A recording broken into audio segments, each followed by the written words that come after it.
अद्भुत, अद्भुत कर्ण।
जो मैं कह रहा हूं उसका तात्पर्य समझ रही हो ना सखी?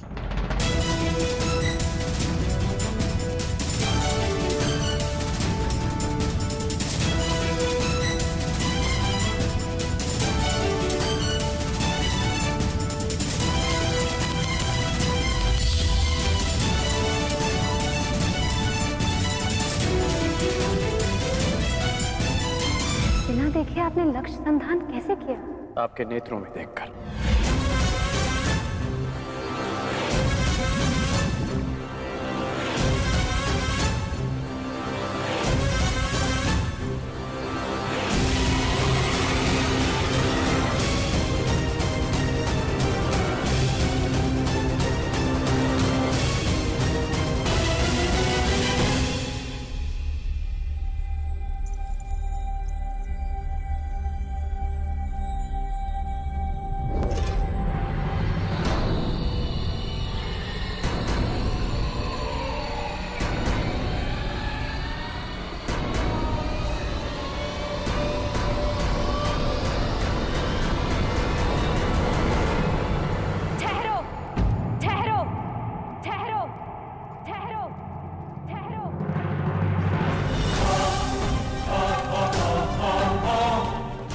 संधान नहीं होगा।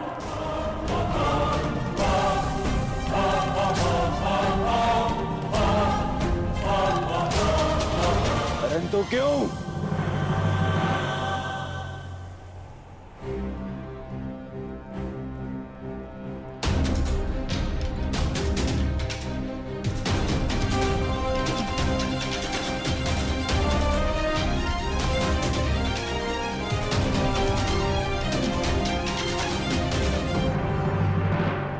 क्योंकि मैं एक सूत पुत्र से विवाह नहीं करूंगी।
मनुष्य का जन्म महत्वपूर्ण नहीं, यदि कुछ महत्वपूर्ण है तो उसके कर्म।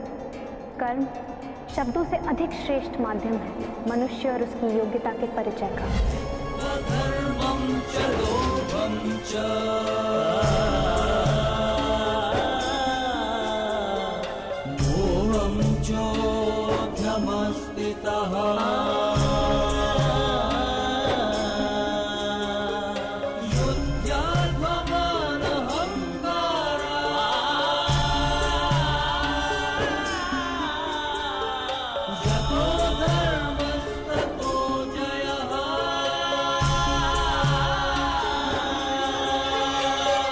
बधाई हो याज्ञसेनी, आज आपने सिद्ध कर दिया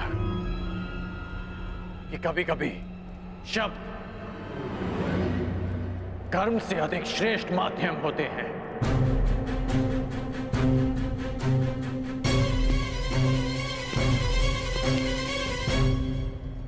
व्यतीत ना होकर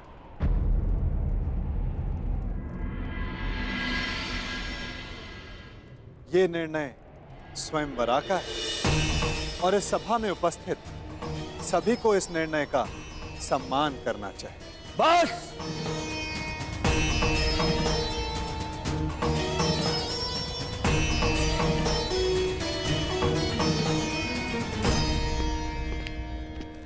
बस पांचाल नरेश, बस। ये कैसा खेल है? आप अपनी पुत्री का विवाह करवाना चाहते भी थे या नहीं?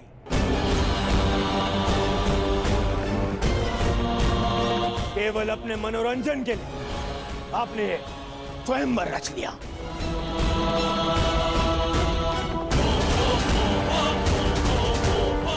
आपने आर्यव्रत के बड़े बड़े शूरवीरों को यहां आमंत्रित किया। किसी को ज्ञात भी नहीं था कि परीक्षण में होने क्या वाला है।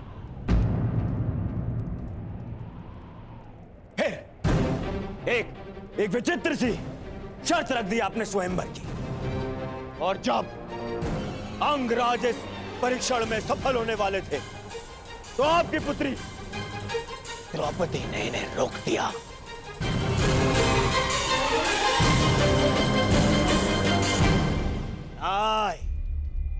ये स्वयंवर नहीं है, छल है, छल। युवराज दुर्योधन, ये स्वयंवर पांचाली के विवाह के लिए रचा गया है हस्तिनापुर युवराज दुर्योधन।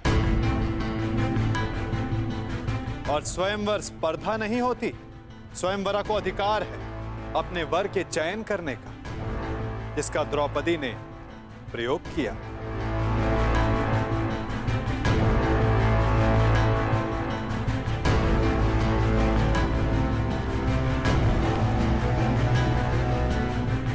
और रही बात छल की राजकुमार दुर्योधन, तो छल किसने किया, कहां किया, कब किया, उस विषय में कदाचित आप इस भरी सभा में बात नहीं करना चाहेंगे, है ना युवराज दुर्योधन?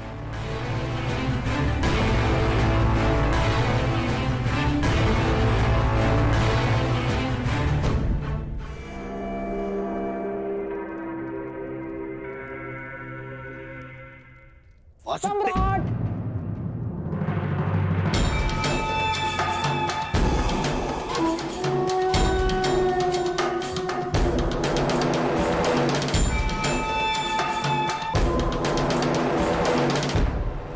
मैं यहां उपस्थित सभी राजवंशियों की ओर से कुमारी द्रौपदी के निर्णय का समर्थन करता हूं।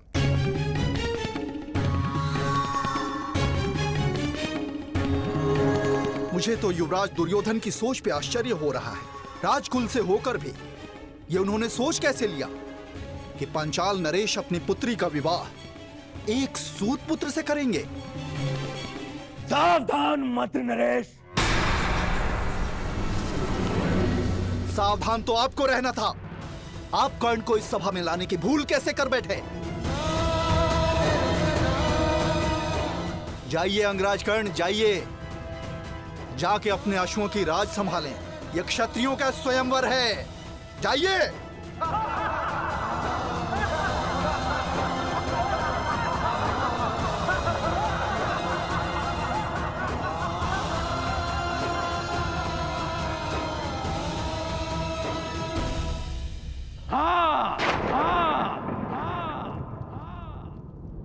सूत पुत्र।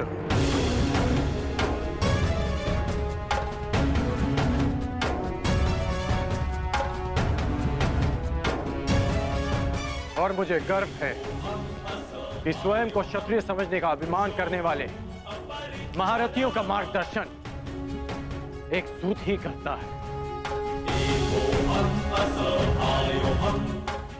पथ निर्धारित करने वालों को यह नहीं भूलना चाहिए, जो खड्ग और गदा हाथ में लेकर वो वीर होने का दम भरते हैं, उसे कोई क्षत्रिय नहीं, एक लोहार बनाता है।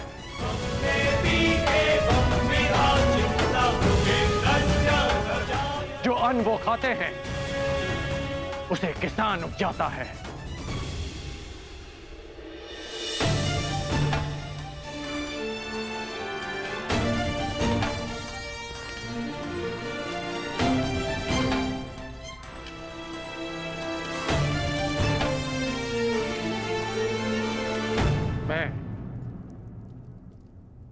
मेरा उपहास उड़ाने वालों से व्यथित नहीं हूं,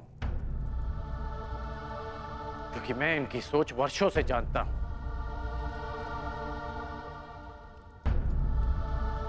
मैं आपसे निराश हूं,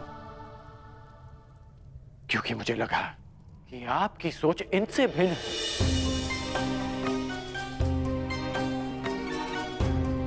इस अपमान को सहने की क्षमता स्वयं में लाने के लिए मुझे वर्षों लग गए, परंतु आश्चर्य इस बात का है कि एक सूत का अपमान करना, उससे घृणा करना, कुछ दिन पहले जन्मी पांचाली इतना शीघ्र सीख गए। कैसे?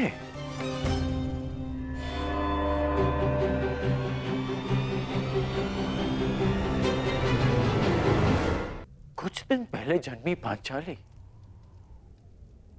इतना शीघ्र सीख गए? कैसे?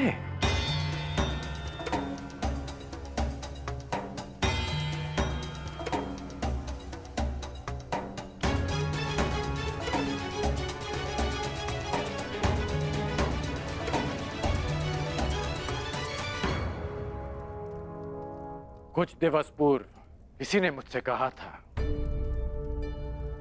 कि हर कर्म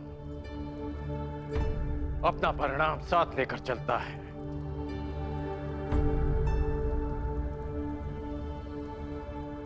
तो सुनिए याज्ञसेनी कि जो आज आपने मेरा अपमान किया, उस अपमान का परिणाम आपको अवश्य मिलेगा।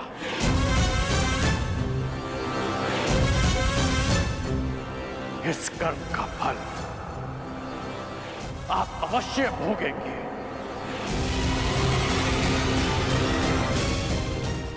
आपके शब्दों के गूंज का नाद जीवन भर आपको सुनाई देता रहेगा। स्मरण रहे।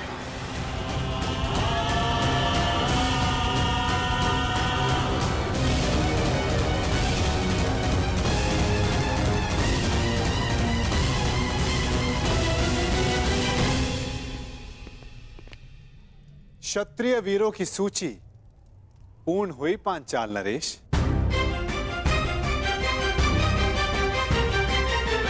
प्रतीत होता है कि अब और कोई नहीं जो इस परीक्षा में सफल हो सके। तो क्या स्वयंवर निरस्त कर दिया जाए पांचाल नरेश? नहीं केशव, यदि स्वयंवर निरस्त कर दिया गया तो पांचाल का बड़ा अपयश होगा। कोई उपाय सोचिए।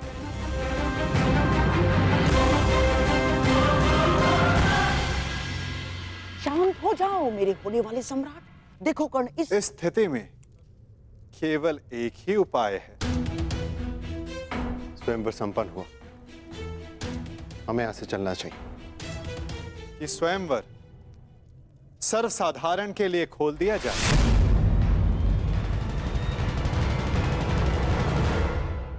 किसी को भी लक्ष्य भेद करने का अधिकार और अवसर दिया जाए।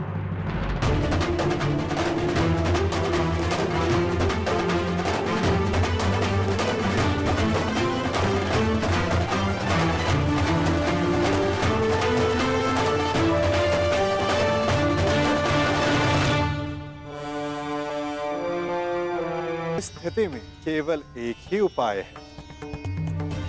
स्वयंवर संपन्न हुआ, हमें यहां से चलना चाहिए। कि स्वयंवर सर्वसाधारण के लिए खोल दिया जाए,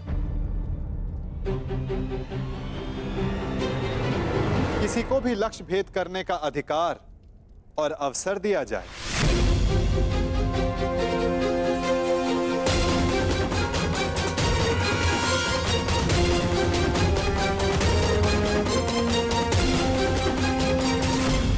लो, मेरे होने वाले सम्राट, अब स्वयंवर तो सबके लिए खुल गया है। जब कोई कुछ कर ही नहीं पाएगा तो कर्ण को अवश्य अवसर मिलेगा। हमें यहाँ रुकना चाहिए। नहीं मामाश्री, यदि अब हम पांचाल में रुके तो केवल एक ही कारण होगा, और वो युद्ध है, अन्यथा नहीं। चलिए यहां से।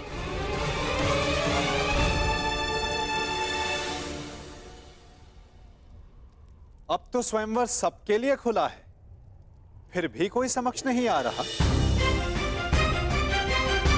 क्या मेरी पुकार योद्धाओं तक नहीं पहुंच पा रही?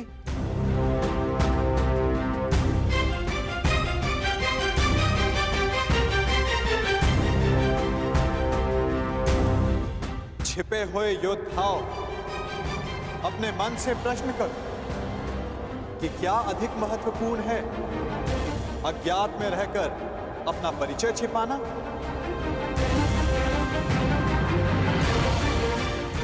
पराक्रम से अपना अधिकार पाना, अपनी श्रेष्ठता सिद्ध करना? क्या कोई योद्धा नहीं जो ये लक्ष्य साध सके? क्या किसी की भुजाओं में बल नहीं? यदि है तो मैं उसका आवाहन करता हूं। अर्जुन, आगे बढ़ो।